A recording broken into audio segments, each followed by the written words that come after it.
So, fellas, it's back again. FA Cup week. Are we excited? Buzzing. As excited as I can be about that draw.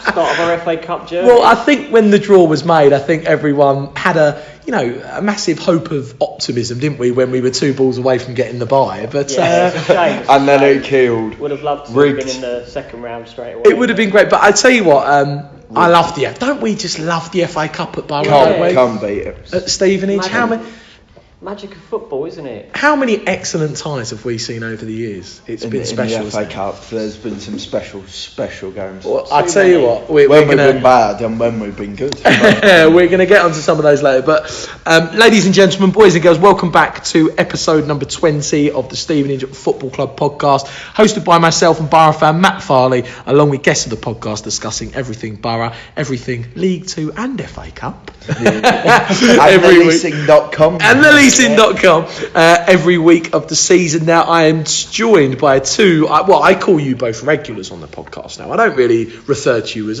back on again. You're regulars, I tend to think. I'd like to think so. I think you both are. I think you've both we made that claim. A constant appearance in people's ear holes. First of all, massive welcome back to SG1. Oh my God. I was on there once, Matt, once. SG1 panellist and superstar, Reece Donnelly. Reece, welcome back. Thank you for having me back, Matt. It's I'm not going to give up on that name, SG1 superstar panellist Reece Donnelly. When are you going to go back on there? Are you gonna... I have so many things going on these days. It's difficult to get back on. I'm a busy man. Do you know, I really did enjoy you on there. You should go back on there, I think, personally. I've got things in the offering. I'm busy on here with you anyway. You are. I tell you what, you've been very loyal to the podcast, Reece, so I will give you that. I try my best. I remember when we first started the podcast up as well, and you were kind of the influencer for getting I remember. And then the day before, I had surgery on my toe and I couldn't walk. How is the toe now, can I ask?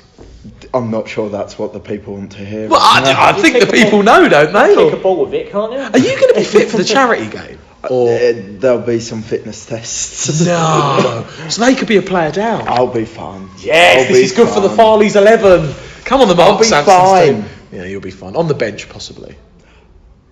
Hello, Danny. But Reece, how you been, mate? All good, yeah? Yeah, good man. It's great to have you back on. Excited. Yeah, very good one. Also, a massive welcome back to Stevenage Football Club podcast regular Danny Lusby. Danny, welcome back. Thank you for having me, Matt. It's always a pleasure to be here. And how have you been, mate? Have you been all right? Very well. A bit poorly myself, but well enough to come on. So I won't miss this for the world. It's a big podcast tonight, and looking forward to it. Well, we all love the Stevenage FA Cup ties, don't we? They have been special over the years. Like I said, it's the magic of football. We've also had some shockers over the years. We have had some stinkers. Let's hope we sort of have the same FA Cup like we did that 10 years ago when we played Newcastle. God, I know, right? We want them memories back. I think it's one we said at the start of the season is going to be a big cup. It's going to be like it'll be important to have a cup run this year. I completely agree. I think where the club is at the minute, profit as well. Well, you look at that new stat, because the thing about the FA Cup this season is, I think it's big for us every season financially, as Reece just said. But I think with that stand, considering our league position, I don't think that stand's going to get promoted quite a lot. So a good cup run will hopefully, generate a bit of interest. Like Rev said on the fantastic interview he did on the Stevenage. The interview two parts. The 2 parts interview. He's a lovely man, isn't he, Rev? He said cup runs it's almost a step away from the league, but it can influence the league, and can you imagine how much confidence we'd have if we got a result? Well, I said this. I think it'll. If we do get a result, it could transform our whole season. I think it would be the most Stevenage thing. Two wins this League Two season. It would be. Sorry about it. It would be probably our win of the season, wouldn't it? If we did win, wow, what that would do to the team. It'd be the most Stevenage thing. 2 league wins all season, 23rd, and then we beat one of the best teams. Oh, I know, right? Yeah. Could you imagine the scenes at the end of the game? My God. Now, obviously, we do have the big FA Cup tie on Saturday, but we did, in fact, have a game on Saturday. Just gone. It feels like it went too quick on Saturday for me, possibly because of the weather. Yeah, dreary day, dreary game. Oh, Drury point. So obviously Boro drawing 0-0 away at Scunthorpe on Saturday, putting us 23rd position, 13 points. Now, I'll come on to you first, Reece, about this game. It was a bit of a... I remember last week on the podcast, we kind of said, it's an important game not to lose. We didn't lose. We got a point. I thought it was a positive result. Second half performance was good. What were your thoughts on it? Because there was a lot of 50-50s on this. Many said, really good point, really good performance. I then read quite a few things from people saying, oh, not a great performance, but we got a point anyway. What are your thoughts on it? Yeah, I'm probably going to repeat quite a lot of stuff I've said on social media over the past couple of days. You have been active. I always am. it was all right. Look, we need to win games, and we didn't win the game, but there was enough to suggest it's turning. I'm not saying it's going to turn, but we created so many chances, and ones we really have to tuck away if we're going to pull away at any point. We won the midfield, which is positive. I don't think their strikers threatened, and for me, they're two of the best around in the league. We were missing Nuge as well, which is important. It was a new formation. We created chances in it. It was far from aimless football as well.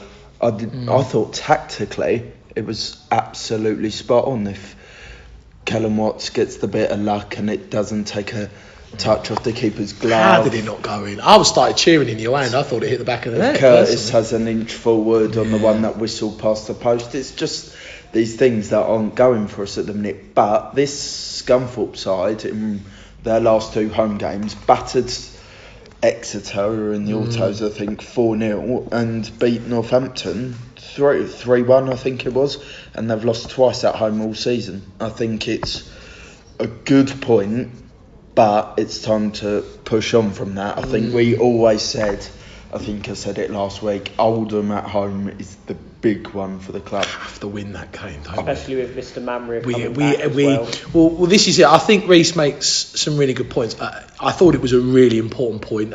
We said last I would have Wednesday, been more angry if we lost the point. I would. Yeah, I completely agree. But I am so frustrated with the point. I agree. We all said last week, don't lose the game. We just beat Morecambe, get a point at least. We got a point. Couple of things I was really happy about. I agree about the midfield. I thought second half, to be honest with you, I thought we totally controlled the game in the second half. They didn't really have a chance. I thought we matched really, did they? I mean, if you look at the chances we had Watts, we had Guthrie's too, which I don't know how they didn't go in. The header, I don't know if you remember the header to the back post where Guthrie nearly scored. That was another. We're creating chances. One thing I was really impressed with is the last two games that we've played back to back, we've finished the game really strong, and that's something we've struggled with also. I think Mark said it in the interview. Physically, from my point of view, you can see that there is an improvement physically with the players. They're ending games well. Important point, clean sheet, another draw, shows that in a lot of the matches we're tough to beat. So I think there were many positives there. Danny, what were your thoughts on it, mate? Clean sheet, good point. It was important that we didn't lose, and a good performance from the players, especially in that second half. Yeah, it was a good point.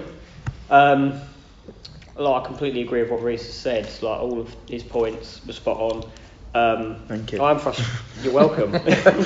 You're welcome. I'm frustrated we didn't win because it's a game that we should have won. We were better than them. Good point. I thought we were better than them all game. We created better chances than they did.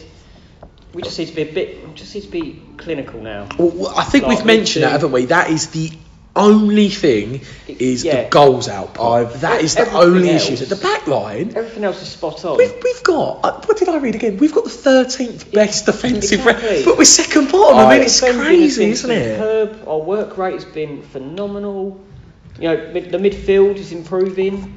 I know we're getting there, especially with Charlie Lakey back now. We're getting there. At the moment, I know we all read my Twitter, and I retweeted some fantastic graphs, and it showed. And I saw that. It was really good stats. The stats, the analysts, the tables are showing exactly what we know. Yeah. And people go, it's Samson.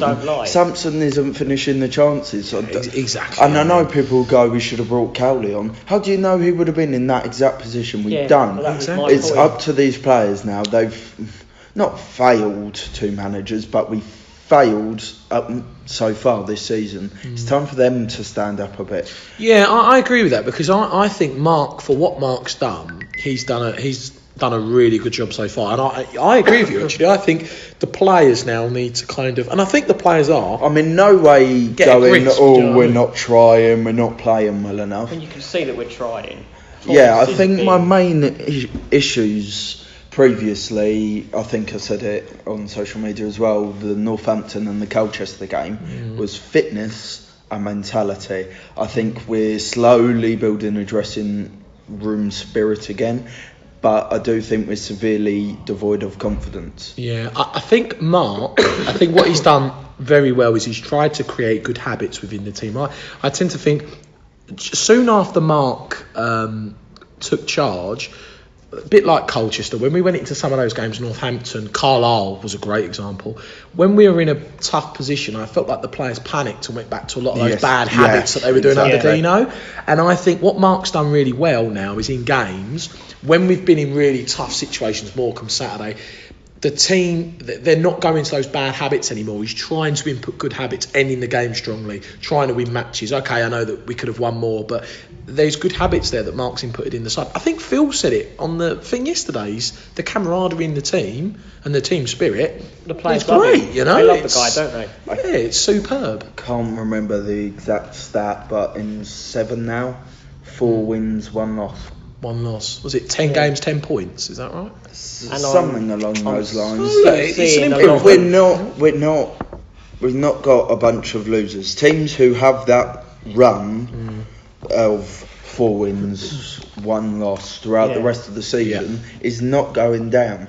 No. I've said this. I don't think we're going down, even though Morecambe will probably bounce back from Bentley being fired or whatnot. I don't think we'll go down. I refuse to believe the team I've been watching. I'm going to go down. Look, these players. But we do need to score chances. Let's have a look at the backline stats. A team that gets relegated doesn't let in as little goals as we do. All it is a few problems scoring a few goals. I do think that the midfield need to contribute a bit more, because I think in League Two sides, we've seen with Stevenage over the years, if you look at our great sides, a lot of the midfielders will contribute to a lot of the goals. So we need to start doing that more. But I think Rev said it today, that will come. You just got it. We've got to keep working hard, and those things will turn around. It's not going to happen overnight, is it? I think we said at the start of the month that we needed just a bit of short-termism to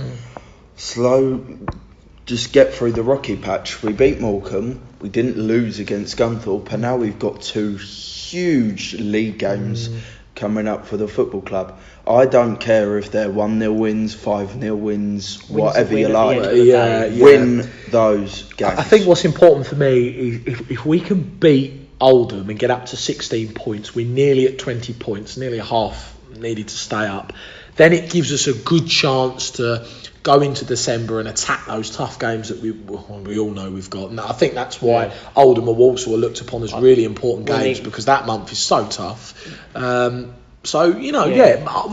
is, in my opinion, we have to get a win in that game. Looking at December, we really, really need to proper concentrate on those games, because we've got teams like Newport, Crewe, very difficult sides. Plymouth. Who else is there? Plymouth. You say this, Forest Green are top of the league, and I know it's on that table. They're not scoring many, and they're not conceding many either. Their XG stats are really low, but they're top of the league, and we went there and outplayed them. Okay, we didn't win, but we can go up against these teams. If you look at some of the, I'll go along with that.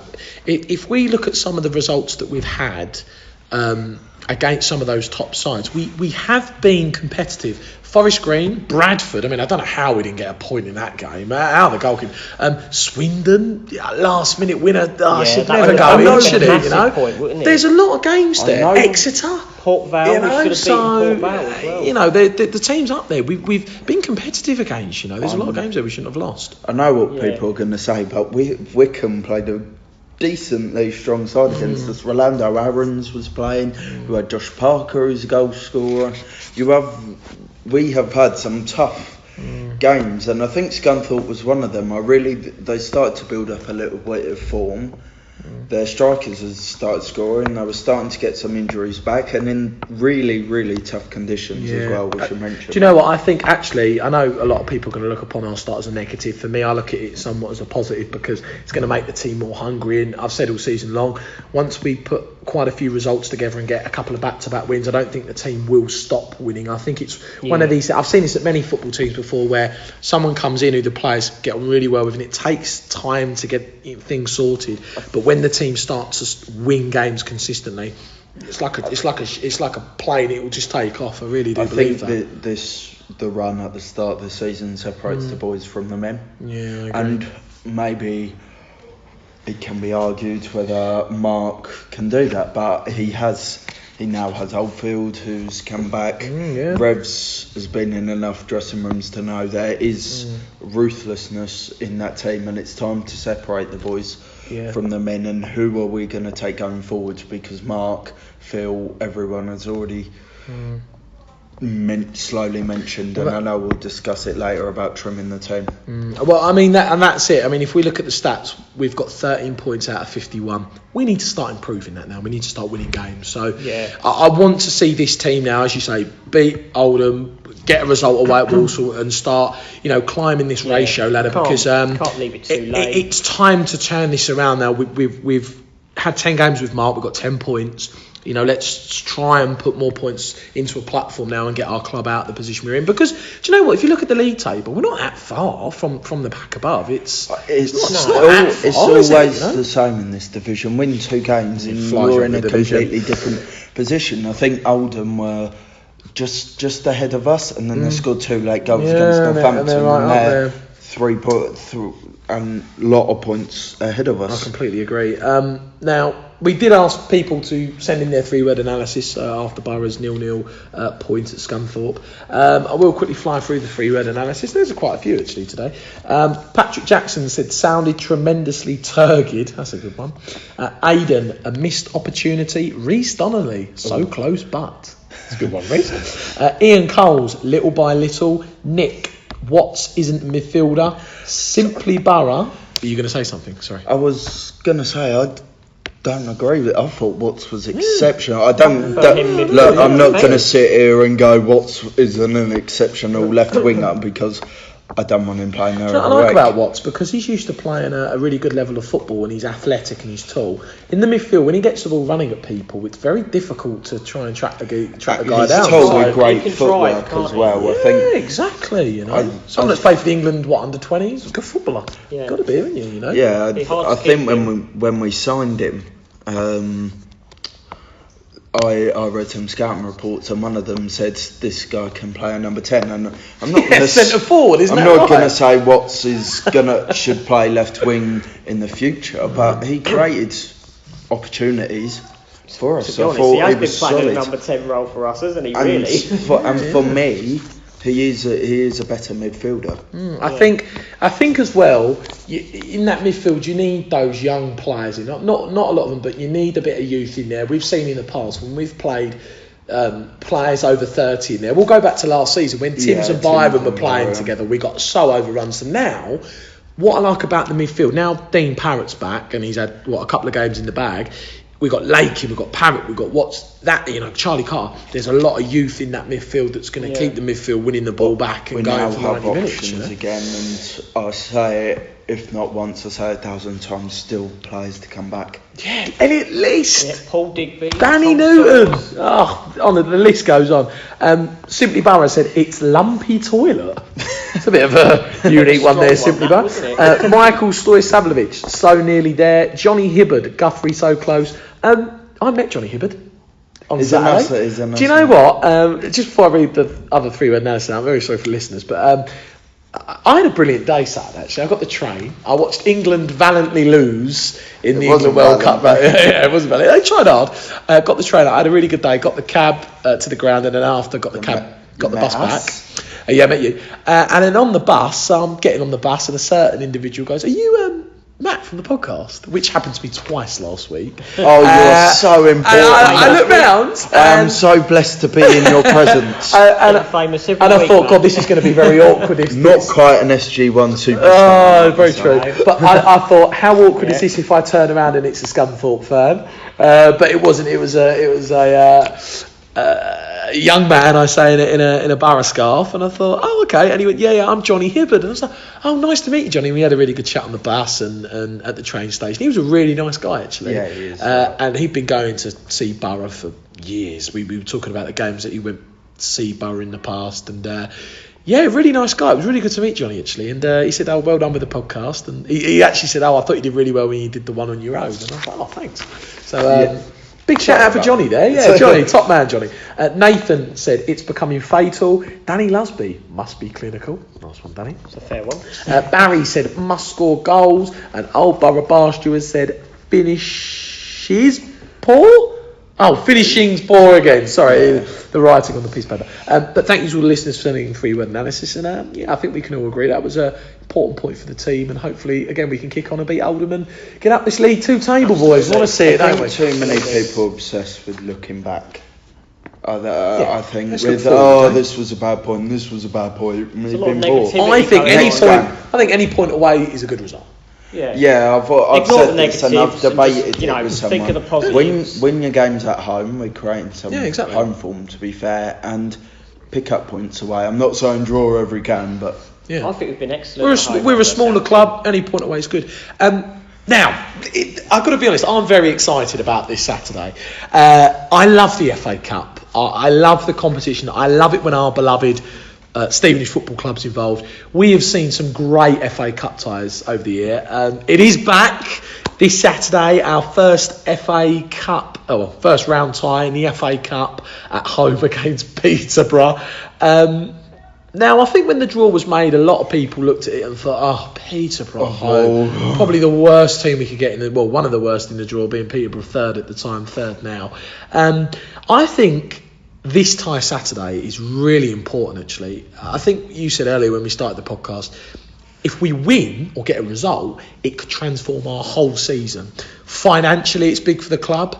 With the new stand, I think that considering our league position, our league form at the minute isn't really going to be able to promote that stand very well. So I think the FA Cup is a good chance for us to build a bit of talking point around the club. I don't think it's open for this Saturday. I'm a bit disappointed about that, I've got to be honest. If we were to go on around it, might well be. I know there's an opening event, so it might be open for Oldham. I think with the team, as I've said, a win or a draw would be massive for our team, and massive for our club. And we financially, Bradbury End in the past was built on those FA Cup runs and those FA Cup nights where we've seen great ties and great wins. So now, Reece, I know you've been doing your homework on Peterborough. Now, I'd imagine there's a lot that you're going to speak about here, because Peterborough are a decent side, to say the least. They have statistically the second best attack in England. That is just first being Man City or Liverpool? It was Liverpool. So they're better than Man City in terms of their attacking stats? I believe so. Oh, dear me. Clean sheet. I will say this, though. We're unbeaten our last 3 home matches and they've lost their last 2. But, Reece, I'm going to leave it to you, mate. Talk us through Peterborough. Okay. Yeah, not touch wood. Talk us through Peterborough. I think we all know about Peterborough. But please entice the listeners with something about Peterborough United. Well, I was speaking to Derek McAntony. I thought you were going to say Darren Sole. I was thinking, what's he doing speaking to Sole for? Still best mates. Oh, dear, I was speaking to Peterborough chairman Derek McAntony earlier. Were you? I was. The Peterborough chairman? How did you tie that? No. We speak on Twitter. On best buddies, are you? Yeah. And have you told them about the Stevenage Football Club podcast? Oh, constantly, yes. I carry the card around. Don't be silly. Does he actually know about it? I haven't mentioned it to him. Reece, I'm disappointed. Yeah. Right. I thought you'd promote us. I'm going to get to the point. It would appear that other players are going to get their opportunity in this game, and I retweeted him saying don't expect a full strength Peterborough team then, and he retweeted me saying it will be a strong team, but I pointed out that I look at their team and their reserves are a strong team. Well, that's not exactly ideal, is it? I'm just before you go, George Boyd return as well. George Boyd, Boydie back at the Lamex. How good is that, eh? It's good it'll be good. Bring to him back, home. obviously. Bring him home, Boyd. Boydie, if you're listening to this, come home for your remainder. Sorry, go on, Reece. So Peterborough's away form has been nothing short of shambolic this season. Really, really poor. Interesting. But obviously, we know that they can score goals. I don't mean to terrify everyone. Do you know how many games they've lost away? I'm guessing they've lost more than they've won. We'll get to that. Okay, sorry, I'm throwing spanner in Reece's homework here. Sorry. I don't mean to terrify anyone, but Ivan Toney, 12 goals this season. Mo Issa, 12 goals this season. Marcus Maddison, 9 goals. Mo Issa of Crawley? He was at Cheltenham. Cheltenham, that was the one. I knew that he was from. And then he joined Bristol City, and then Peterborough got so that is quite a checkbook out. Where does Boydie play for them these days? Is he midfield? He's in centre midfield. Centre mid? Really? I thought he'd be more in an attacking role. Well, I don't think he's quite got the pace for that anymore. He's got the legs. Oh, Boydie. No offence, Boydie. God, he was one of my... Do you know, George Boyd was one of my greatest players I've ever seen at Boro. He was great, wasn't he? What a player he was. I was gutted when he moved on, but he had to move on because he was too good. I loved him at Stevenage. Was he the first Boro player to play in the Prem? It would have been between him and Morrison. Yes, Morrison. Do you know what? Morrison scored like 12 goals for Norwich in the Premier League. I remember him scoring 2 at the Emirates. Yeah. I think it was one of them two. I don't know. I think it might be Morrison who picked him actually. George Boyd scored against Man City, I remember that. Assists, Marcus Maddison, 6 this season. Okay. George Boyd, as we mentioned, 4 this season. They have so many players and good players, Peterborough, and ones that can hurt you. 3 of them shouldn't even be playing at League One level. Madison, Issa, Toney... Well, surely Boyd can still play in the Championship, can't he? Boyd had Championship offers, I believe. Maybe not Premier League. I think Frankie Kent had Championship offers and he came to Peterborough. Potential players. They are so good at just scoring their chances, something that we can't afford. They just have 3 top goal scorers at this level. So Scotty Cuthbert and Stokesy, or hopefully Nuge is back. I'm going to terrify you some more. Counter-attacks, very, very good. Over half their goals this season are counter-attacks. Do you know what? Sorry to butt in on this, but this could be a cracking FA Cup side because we've got a really good defensive record considering where we are, and they've got a very good attacking record. So that's going to be quite a good. What McAntony said. He said it's going to be a good tie. I tell you what, I don't think he'll be devoid of goals. You can see this if Stevenage can just be strong at the back, and be solid and not give anything away. We've got a good chance of winning this if their away form's not great. I thought I would be a bit nicer and go into their weaknesses. Avoiding individual errors. Christy Pym joined them in the summer. I don't think he's exactly warmed himself to their fan base. Aaron Chapman is their backup keeper, and he's also got Dan Butler as well. Dan Butler hasn't exactly warmed himself. Is that the guy who was at Newport? See, I wanted him at Borough. I thought he was a really good player. He hasn't exactly warmed himself to the faithful. Defending against skillful players, very weak this season. I believe Tarek Fosu tore them a new one, who is one of the most skillful players you'll see. Well, I will say this: we did draw with them in the pre-season, didn't we? Emmanuel Sanupe scored. Do you remember that in July, wasn't it? We did play. Avoiding offside, so organisation at the back. But I think that's something we're strong at. It'll be interesting to see if we go for a back 3/5 or a back 4 like we did on Saturday. I think it's very clear that Mark's going to have to do his homework. Wouldn't be surprised if Mark went to the game last night at Shrewsbury. Yes, I wouldn't be at all surprised. Probably with Reds, to be honest. Has to do his homework on this slightly. At the leasing.com game, Barry Fry was sitting next to us. Sorry, do you mean the leasing got trophy that we've gone through in? Yes, that one. Sorry, we'll get onto that later. Barry Fry's quite close with Phil Wallace, isn't he? Barry Fry was sat next. Who was I speaking to? I was speaking.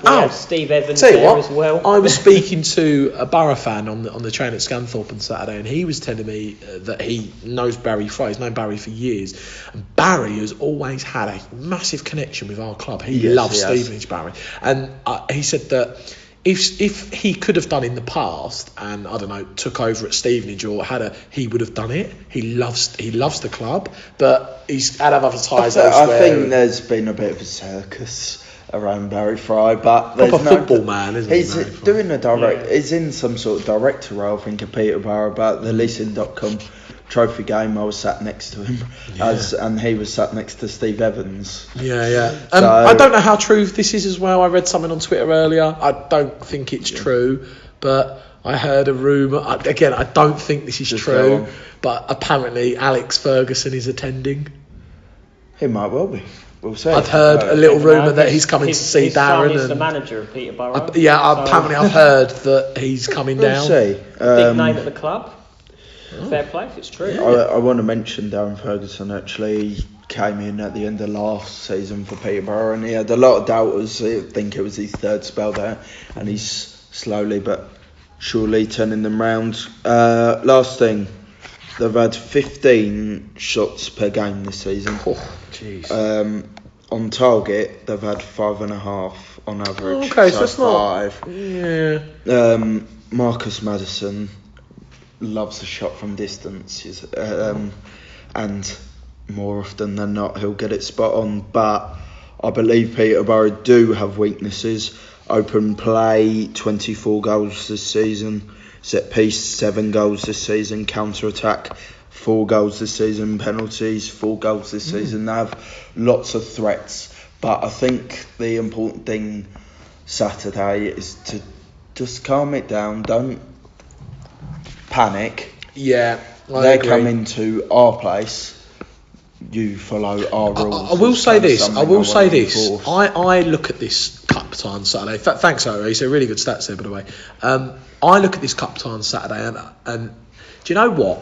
I just want us to play well. If we play well and we go out on that pitch and we give everything for our club and our badge, I'll be proud of that, regardless of the result. To quality, because they're simple. They have better players than us. So in terms of those stats, then it sounds like defensively, with the 5 that we've been playing with 2 wing backs, that would be perfect in terms of how we've been playing recently. If I was to choose myself, I know we'll go through lineups, etc. That's our next stop. I would probably go with the 5 at the back with the 2 wing backs.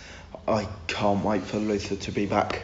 Can you imagine if that's Saturday? I think that'll be. Well, I think the good thing. I think the big thing about Luther being back is it allows Van Kooten to fill in for Nuge while Cuthbert's there. I think it kind of solidifies that back 5, doesn't it? Terence has had a bit of a mare recently. I know he struggled Saturday, didn't he? He's been struggling with cramp, but I think the key thing for me is you've got to have 2 forwards Saturday. I think you've got to push their defenders.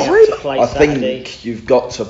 I know Guthrie's going to start. He's a given, but I think you've got to start Cowley. Do you know what? Do you know what I'd do? Do you know what I'd do? I would just go at the game. Look, Saturday's a bit of a freebie. I know the FA Cup's really important for smaller clubs like us. It is every season, but I would just go at. There's no pressure. It's not League 2. I would go at this game. I'd give it my all.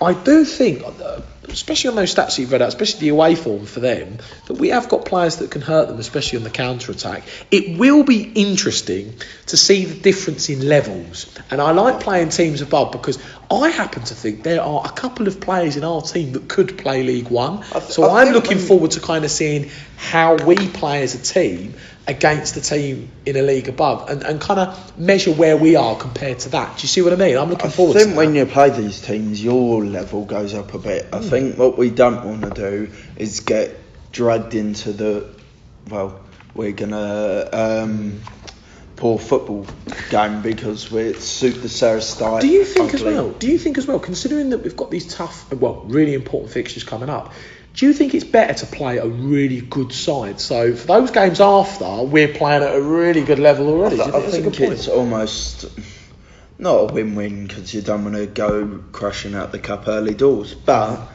if you lose, there's a lot more time to focus.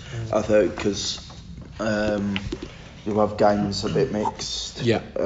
I think Mark will have two training weeks before Christmas where there's no game.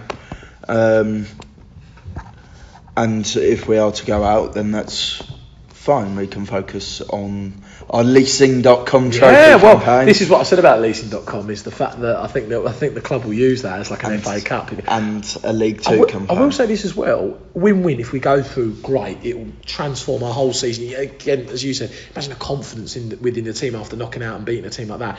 If we don't, am I right in thinking on the 30th of November we have a free weekend? Yeah. So it'll give the players a bit of a weekend off, and going into December. That wouldn't be a bad thing as well. Gives them a rest and gets some of those injured boys a bit more time to come back. So, very interesting. It's a win-win. I agree with that. What I just want to do is unsettle them. Yeah. I want the Lamex, I want the floodlights on, I want it raining. Do you know what though? I love the big FA Cup ties at Stevenage. I love like when we play someone I want the Lamex bouncing. I want the players to go in early doors. I love it. I think there will be a good atmosphere Saturday. I hope. Well, they're bringing thousands, aren't they, Albert? I think it's a local match as we're going to have half the stadium. I think the good thing with this is I don't think any of it's going to be centred around Mark. I think this takes a little bit of pressure off, and there's a less lot division with this. It's just let's go win this game. But that's it. I absolutely feed off the FA Cup ties, the big ones that are at Stevenage, because I love it. Like when we play Nantwich and it's a small tie, but when we've got a big tie and there's a big crowd there, I love it. I love seeing our football club involved in our team. You know. But Bob, it's been going nearly 40 minutes, so we'll quickly fly through this. We've got team selections to do. Danny, I'll quickly come to your team first. Just give us a little explanation. Fly us through your team because we have been going nearly 40 minutes and we have got other features. What's your team for Saturday? I'll make it quick. Foreman in goal, no brainer. He's got to start. I'll play Terence at right back. I don't know if I think we have to. Is it to. right wing back or right back? Right wing back. Right. I don't think. Yeah, we don't have a choice. I think Luther's out. Cuthbert and I'd play Nuge. I think Nuge might be fit. I think Nuge could be fit Saturday. Yeah. I'd he was him. On the bench. Yeah. I think Nuge will be back. I think he'll be fit now. Yeah. He's had one match off. So if he's on the bench, he should be fit enough. I won't go through my story in Nando's again because it's old. It's old news. It is old news. I'm just saying it is old trip news. to Nando's all the time. Oh, right. Finish this off your team, Dan. Okay, Chris Stokes. I think he's been very consistent recently, and he's been playing every game, I believe. If I was voting for my player of the season now, I think my vote would go to Chris Stokes. He has certainly been consistent. He's been an excellent player. Tyler Denton, one of my favourite players. I'll tell you what, him as well. I've been really impressed with Tyler. I think he's been great. He got our train back with Joel Byron on Saturday. Yeah, he did. Yeah, they come down, Tyler. No, and then Tyler got on the train at Doncaster and went off to Leeds probably. But no, really definitely stepped up. He's definitely stepped up. I've always wanted him at the club. I like Tyler Denton. I think he has a lot of qualities that really fit our team. The way he goes forwards and the way that he comes back. Yeah, he did. Played for Pittsburgh. What's your midfield, Dan? I've gone with Dean Parrott, very important player in that midfield. Where do we? Obviously, played on the wing Saturday. We've played him just behind the striker.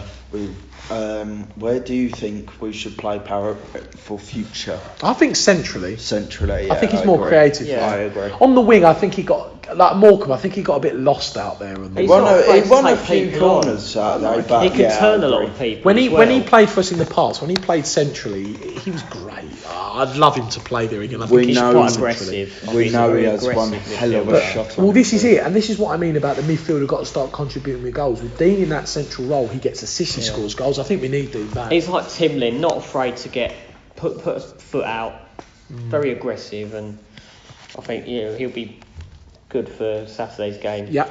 Kellen Watts in midfield. Yep.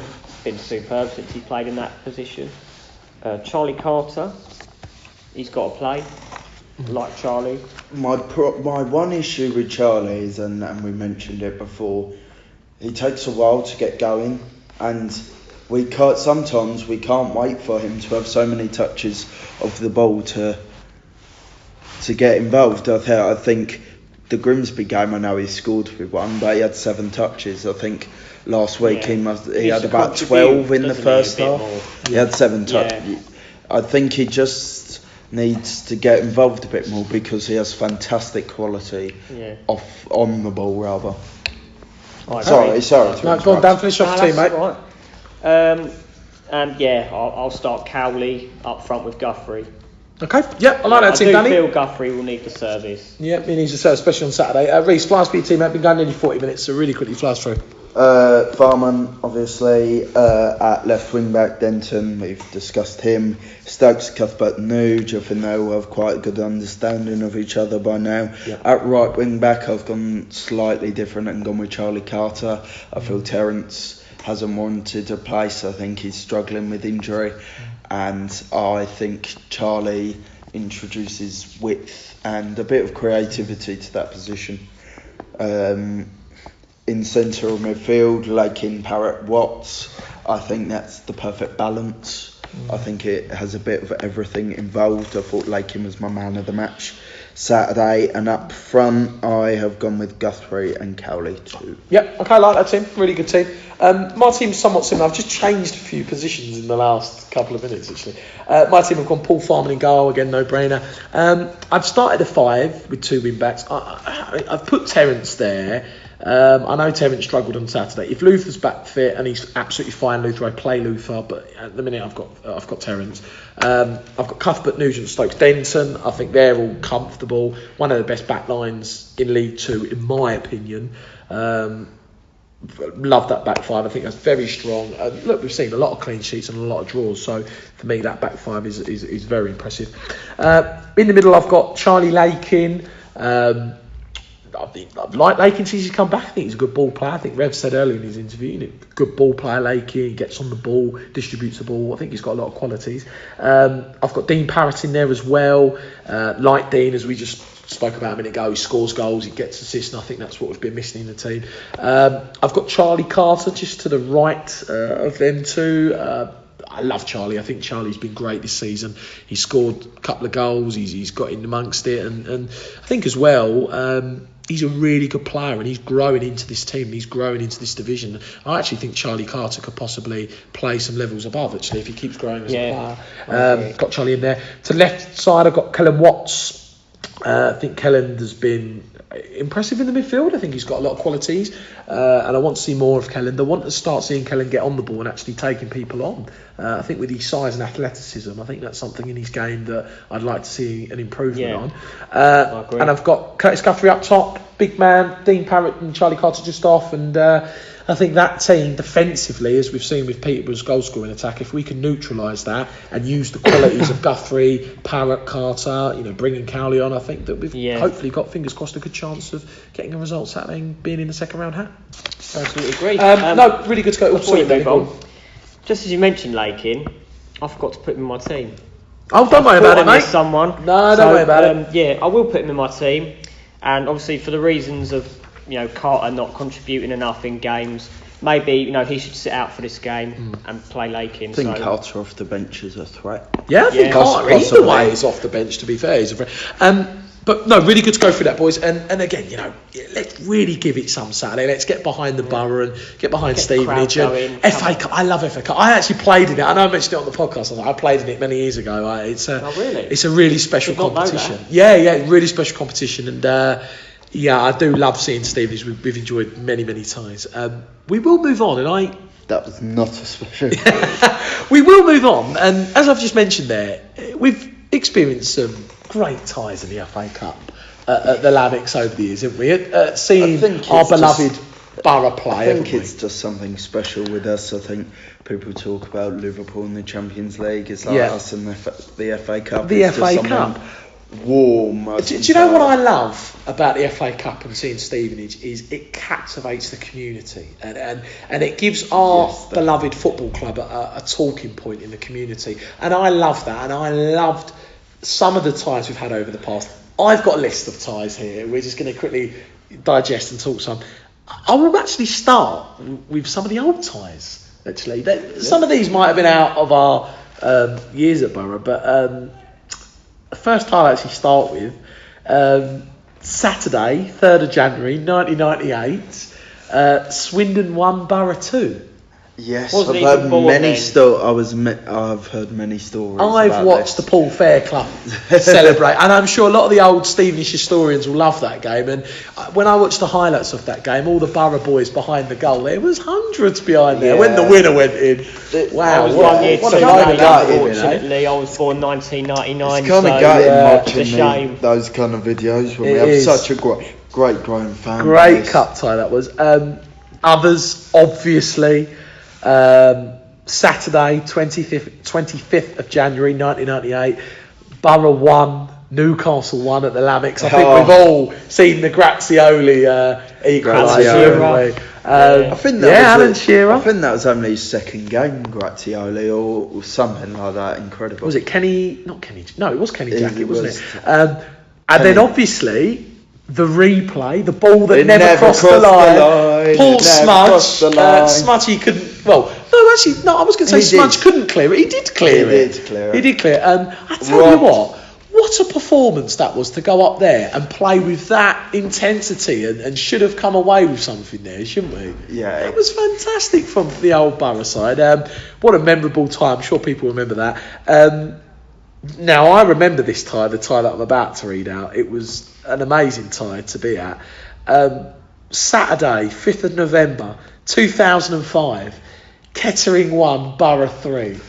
What a tie that was! I remember that. I remember going with my dad, and that was I loved going to see Boro at Rockingham Road. And I remember sitting in the main stand, and we won 3-1. I think John Nurse scored, and Anthony Elding scored, and Paul Gascoigne was their manager. Oh my God! Yeah, Paul Gascoigne. And I remember us winning that, and it was a packed out ground. And when the goals went in for Stevenage, we went, yeah, it was great.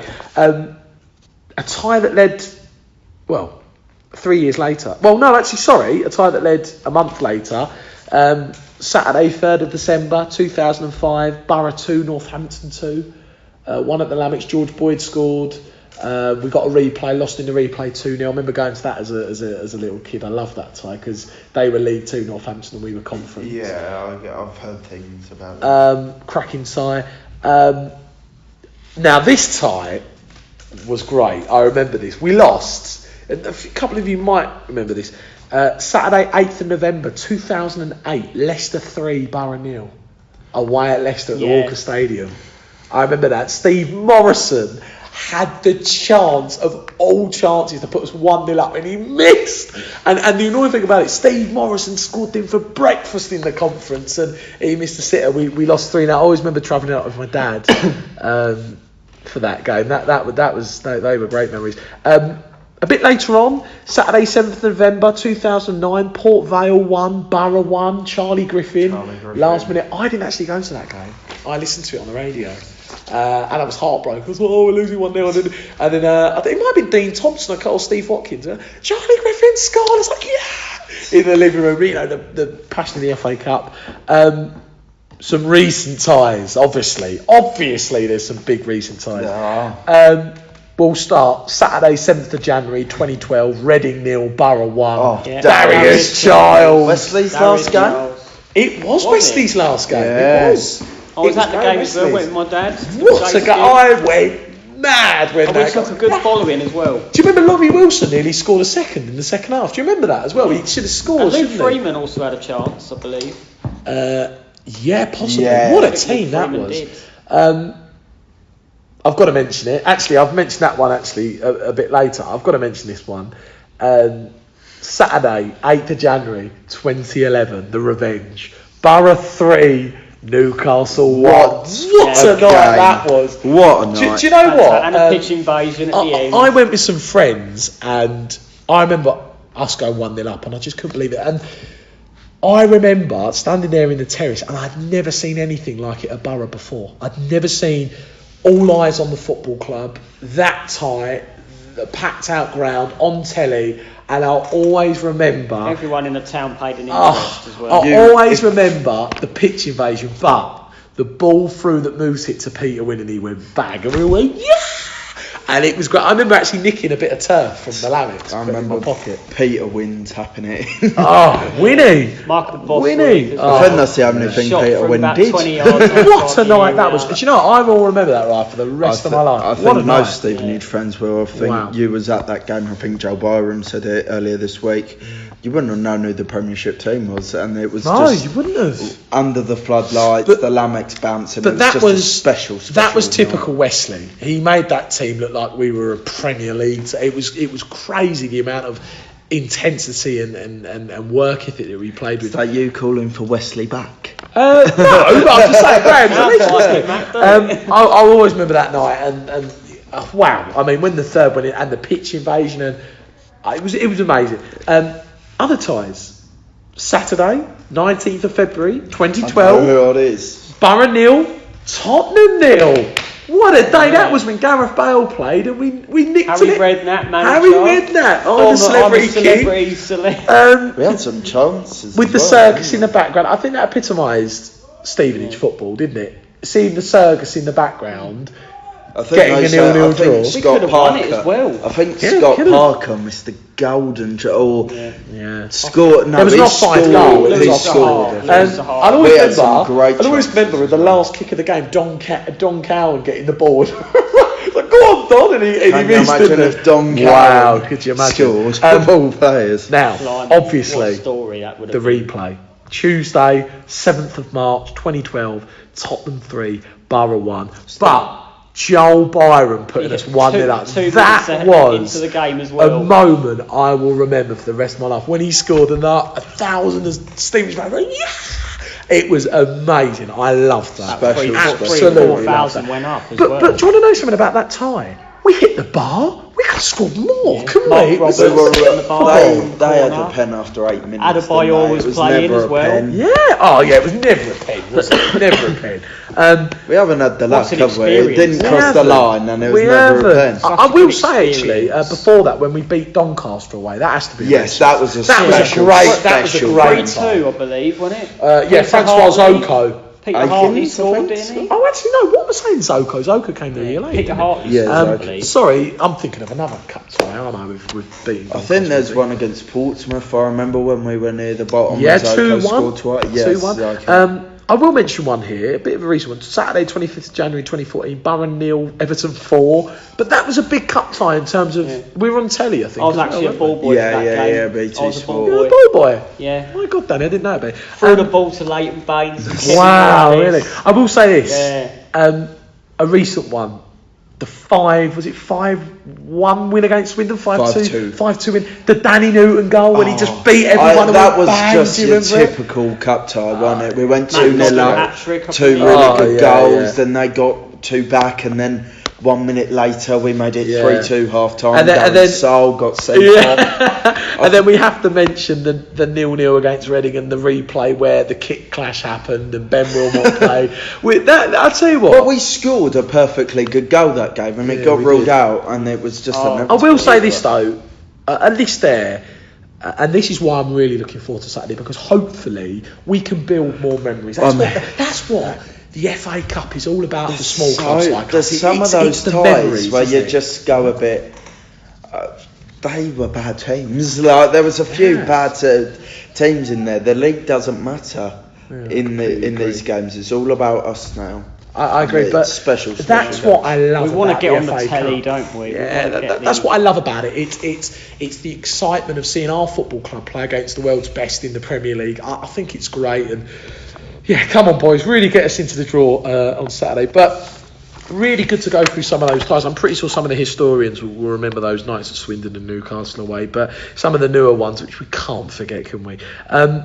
Now, obviously, we will move on because we've been going for nearly 50 minutes. You can't read all those. Let's just pick out some. We'll pick up. Now, we will move on. Normally, I do the League 2 roundup, but we're going to do the FA Cup roundup. Now, there are a lot of ties this weekend. I tell you what we're going to do. Instead of reading all of them out, we will pick a couple out. Now, obviously, Boro's first round tie at home against Peterborough. Obviously, we know it's a massive tie for our club. Couple we will pick out. Dulwich Hamlet v Carlisle United. Dippo Akinyemi. No, stop it. He doesn't play for Dulwich, does he? Yeah, I believe so. Go on, the Dippo. He'll go and score the winner there, wouldn't he, at home? I do believe it's on telly as well. Is that BBC One? BBC. BBC. We'll be watching Dippo on BBC. Go on, the Dippo. A couple of ties to pick out. We have to pick out a couple because there are some quite interesting ties. Dover v Southend. That's a bit of a pick'em, isn't it? That's a bit of a pick'em. Hayes and Yeading United against Hayes and Yeading v Oxford. Oxford's a big one. That's a good tie. Leighton Orient v Malden and Tiptree. They were so buzzed about when that tie come out. Big tie for Harrogate. Walsall v Darlington. I think Harrogate could get a result. Yeah, I do as well. I'm going to pick out a good tie now. Shrewsbury Town v Bradford City. That's a cracking game. Bradford will take thousands up there. They're quite close. Am I wrong? Are they close to relatively close to each other. Another one, Salford v Burton. That'll be a decent tie. That'll be a decent tie. Grimsby Newport, 2 playing in our same league. This is a cracking tie. Ipswich Lincoln City. Wow. That is going to be a sellout, isn't it? Forest Green versus Billericay. Ronnie Henry and Alan Julian going back to the new Lord. Imagine if Ronnie scored the winner. Saying that Alan Julian scored. Yes, he scored against Sutton. What is all that about? Ebbsfleet versus Notts County. That's a cracking tie. Alex Reid, Kevin Watson is their manager. Colchester, Coventry. I'm going to pick out one from this list.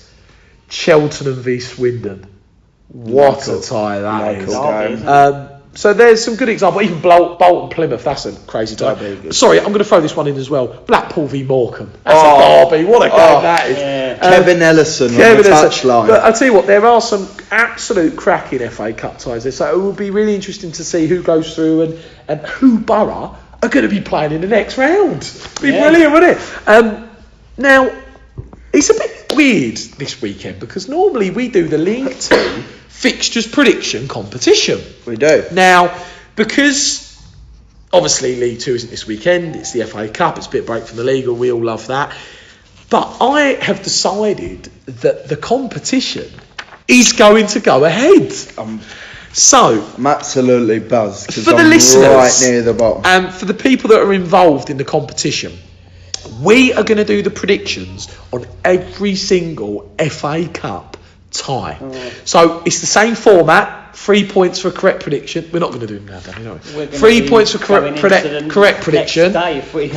2 points for half a prediction. And if you get a prediction right on Boro, you get a bonus point. Now, you're going to be busy. We're not going to go through all the predictions because there's a lot. So what we're going to do is we're going to let the listeners and the people involved in the prediction send us in.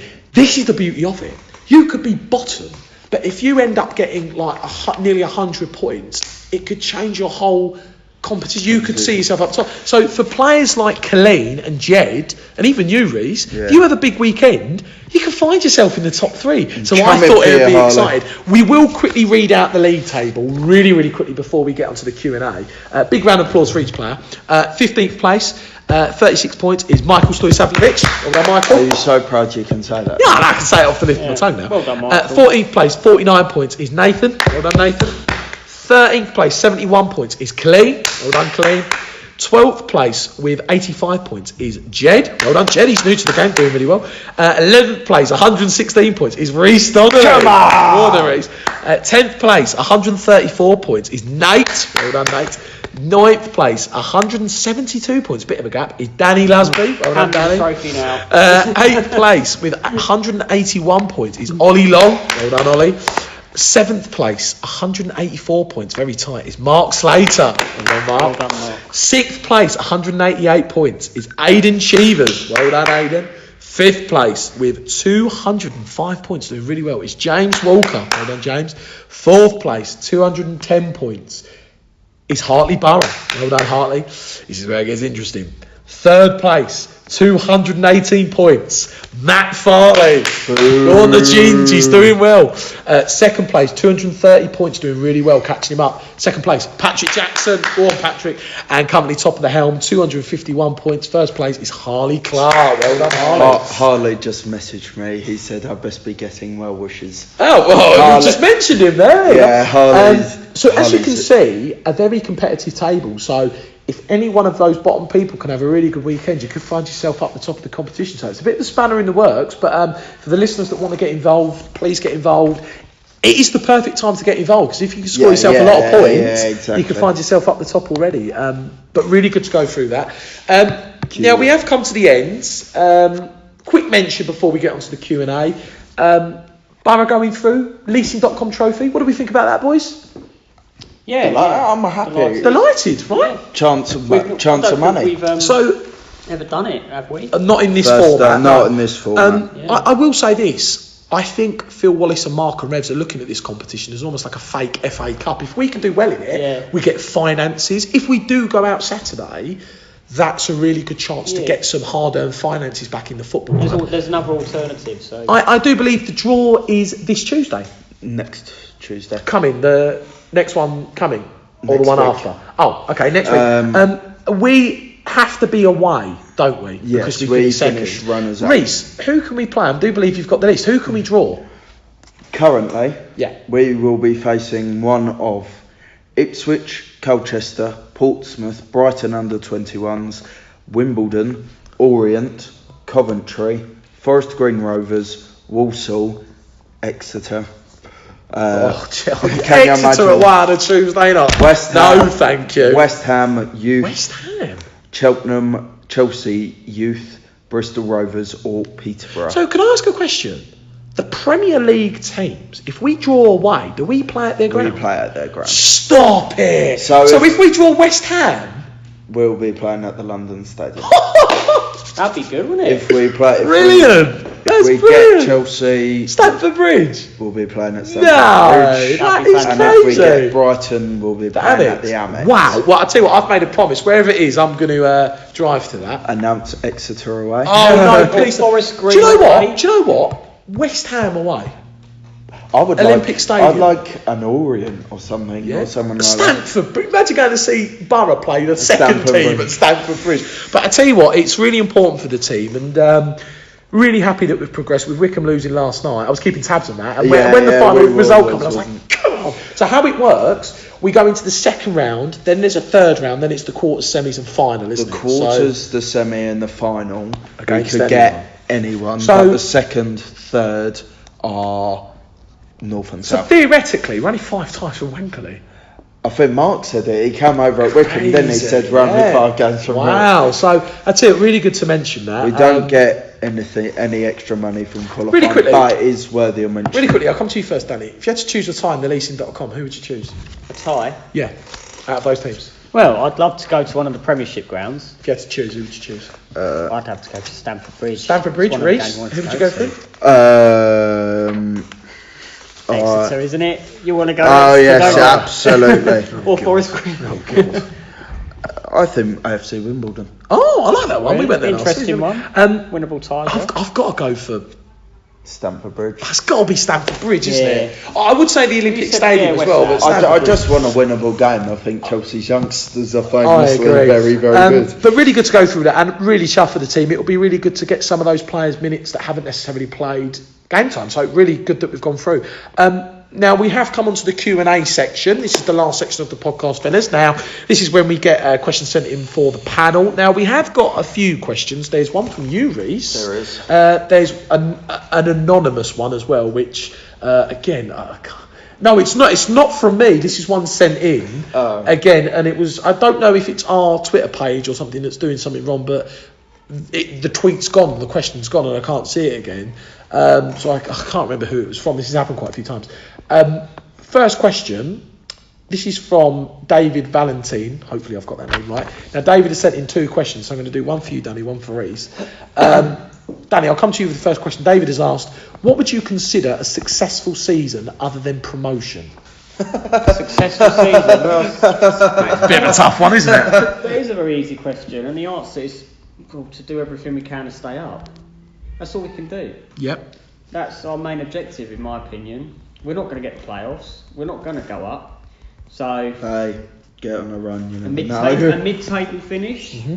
Maybe that might be my answer. It's not the first time we'll see. So yeah, it's just simply that. There's always a team from the bottom. I'll answer this as well. Points to safety. Yeah. I think that after the start we've had, I think that's keep ourselves progress, in League 2, do not go down. It's our 10th year in the Football League next year. I That would be a think great season to what do you celebrate, wouldn't consider it? successful? Successful the club or successful that Mark can carry on next season? Yeah, So I agree. They're the two probably. For very me, different I answers. say it every season, I think it's really important to keep our football club in the Football League. And we all talk about the 50-point mark. I don't think that will be needed this season because there's only one team going down. However, want to get to the points to safety. It's our 10th year in the Football League next year, and I think that's very important. But really good question for David. Danny, well answered.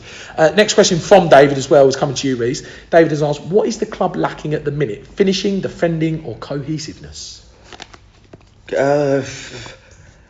Finishing our chances. I've said it so many games. I think question. it has been all season really, and and I don't think it's as simple as finishing chances, because they probably do that on the training ground week in, week out, day in, day out. I just think it's a bit of confidence, and I tell you what wouldn't go amiss, some luck. God, I know, right? Like, we haven't had any luck, luck have needs we? to turn Penalties, last minute goals, anything. But confidence needs to increase, but that'll come.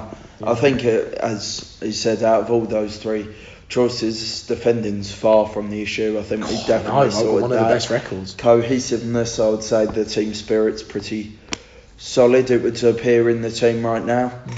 So really the output at the other end. The output. Yeah, completely agree with that. Really well answered. Now, next question again. It's anonymous. I don't know if it's our Twitter page, but see the tweet. I didn't see you send it in, and it was gone. Now the question was, as we've seen in the past, the FA Cup has helped turn our season around at Boro, not just financially but on the pitch. Is this season's competition the most important due to Boro's poor start? That's a great question. It's a shame that I don't know who sent that in, and it wasn't me, honestly. My answer to that is, the FA Cup for clubs of our size is important every season. As we've seen financially over the years, Bradbury End was built on the successes. I like to think, as Rev said earlier as well, cup football is a catalyst for league, and a team that's not doing well like us, although I think we're doing all right, good recently, it will help aid league form, and I think that's a really important thing about the FA Cup this season. I think what's really important about this season is promoting the new stand, and I think our league form at the minute, it's not going to be able to promote that as such, and I think with a good cup run, that could get a talking point at the club, I think it's the most important that we've seen in many seasons at Boro due to the things that have happened this season. I think it was going to be anyway at the top of the year rules. I completely agree, but I think, I do think it's probably one of the most important cup runs or FA Cups we've had. I think if we win on Saturday, I think it might well be. I think the game we're all looking to now is the Oldham game. I'm not saying don't focus on this. I know the team and everyone there will be highly focused on winning this game. But I wouldn't say we need to win this game. I would say Oldham is not must win, but it's, Oldham and Walsall are both important games. I think it's a very, very important game. Yeah. Well, I think the great thing about Saturday is it's a bit of fun. Obviously it's an important FA time, Cup. but it's pressure off. It's allowing the players to go and be free. We played. We were this sort of position under Teddy, and then we played top of the league, Gillingham, and battered them 3-0. That's it. But I will say this: a win or a draw. Obviously, a replay would be nice on a Tuesday night, but a result could transform our whole season. So I think the FA Cup this season is very important. FA Cup is important for every single team. Imagine the confidence in the camp. I mean, how much do we get for going through? 36. That's a lot of money for our club, and considering Mark might want to get a few new players in, that's keep it for January maybe. But really good question. I don't know who sent it in. Now, Reece, you have sent a question in, so I'm going to let Danny and myself answer this. This is from you, Reece. Yes. There is a lot of talk of trimming the squad from both Bill Wallace and Mark Sampson. Do you think this is a good thing? Who doesn't make the cut? So Danny, I'll send it over to you first. There's a lot of players in the squad that I am expecting them to move on. A lot of young players going out on loan. Well, we did see Rollinson go out on loan. I feel Arthur might go on loan. Sanupe I can't really see staying personally. I I can't see Paul Taylor staying, if I'm perfectly honest. There's a few players there that I think Mark might ship out. Yeah, in the position we're in, we need to look at it and think, right, in January, maybe bring in some Championship or Premier League loans. I think, like we did with Villiers Chair last season. I think Rev spoke about looking into the loan market again. Yeah, I think he mentioned that because we've had some good loan players again this season with Kellen Watts, haven't we? Do you know what? Do you think trimming the squad's a good thing? I think Phil Wallace said it yesterday, and it caused a lot of debate. Do you know what? I think Do you think a big squad isn't always good? Because that seems to be what's being suggested. We don't want Do you know what? I know there's rumours of Kennedy being perfectly fit and been training here. I will say this. I think there's positives, and I think there's positives on both. I think it's good to have a big squad in terms of depth, in terms of injuries, and in terms of if we're going to play a lot of cup football, it gives those players a chance to play.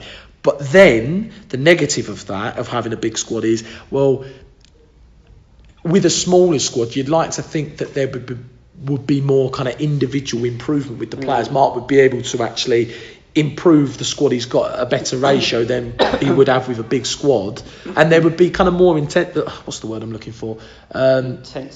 Intentiveness in terms of looking and improving the players and giving. Oh no, it's not the word. Giving more spotlight. That's the word I'm looking for. Spotlight on the team and actually being able to work a bit more with the players rather than having a big team. I think it's good to have challenge in the squad, I think. But you can't have 32 players. No. It's our biggest ever wage bill as well. In terms of who doesn't make the cut, I agree with a few of the players Danny said there. Paul Taylor. Sanupe. I think Mark likes Sanupe. I think I would keep Sanupe for the pure reason, A, pace, and B, we have no wingers. Yeah, but as I've said, Mark is managing a team that Dino put together, and I do believe that there might be a few players that Mark might not particularly want in the team, and come January might get rid of. I don't think we'll keep Craig on. I think he'll go back to Wickham.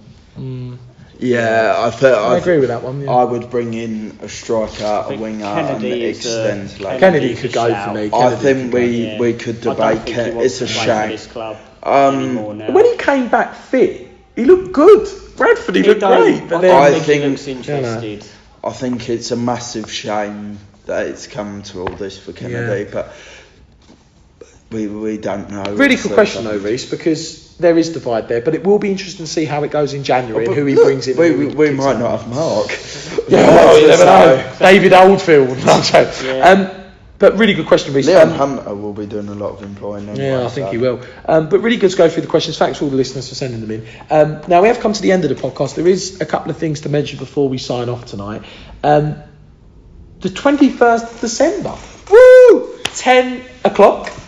It is the Stevenage Football Club podcast charity football match. Now, this is doing it for the charity of children with cancer, so it's for a great cause at the Valley Sports Academy. Farley's 11 versus Harley's 11. There are some good news. Both the kits have been ordered. So the kits are sorted, the teams are sorted. We've got all the players that are playing. We have got Mark and Rebs getting involved as well. And Keith Bell and John Ashton. Officials, we've got Grant Mulcahy. Is that right? I can't say Carney. Mulcahy. We have Grant. We've got Grant. We've got his brother and Luke as assistant, and we've also got Mick as the other assistant. It's going to be a great day. Now, hopefully, we can get the home and away shirt signed by Mark and a few of the boys that can go onto auction for money for the charity. There is going to be a raffle. We are currently looking for prizes to be put on the raffle. So if there is anyone listening to the podcast that does have sort of things, or works in a pub or has certain things, please get in contact with us. I will be trying to get in contact with local businesses and getting certain prizes for the raffle, which would be great. But it's going to be a great day, a great event. Boro are playing Crewe at home in a cracking game as well after, so it's going to be really nice to go and play and then go and support Stevenage after. There's talk of a night out. A night out as well. Bar beyond. Season tickets go free. Take Mark Sampson.